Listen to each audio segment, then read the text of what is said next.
Golkarpedian pernah nggak kepikiran di tahun 2025 masih ada ribuan desa di Indonesia yang belum pernah merasakan listrik. Nggak ada lampu, nggak ada colokan, nggak bisa ngecas HP.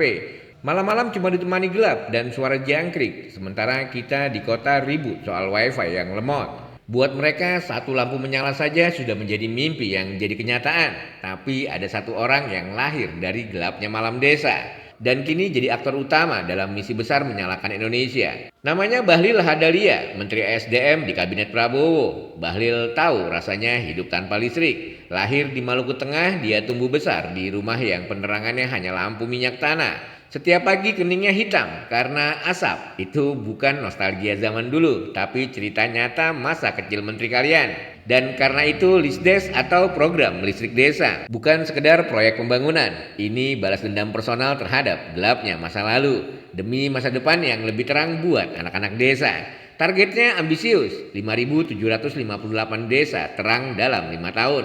780.000 rumah tersambung listrik, 394 megawatt listrik baru dibangun. Total investasi 50 triliun. Tapi ini bukan cuma soal lampu, ini soal hak dasar. Karena tanpa listrik, anak-anak tidak bisa belajar malam hari, tidak bisa ikut ujian online. Puskesmas tidak bisa simpan vaksin, listrik itu penentu masa depan.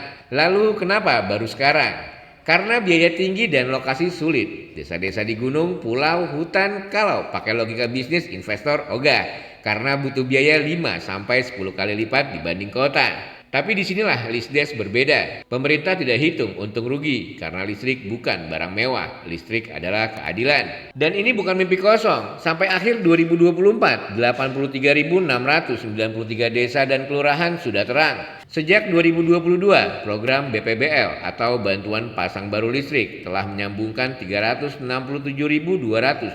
rumah yang dulu hanya bisa bermimpi punya kipas angin. Golkarpedian perjuangan belum selesai, masih banyak desa yang gelap. Maka target 2025-2029 bukan sekedar angka, tapi janji sejarah. Jika sukses, ini jadi salah satu elektrifikasi terbesar dalam sejarah Republik.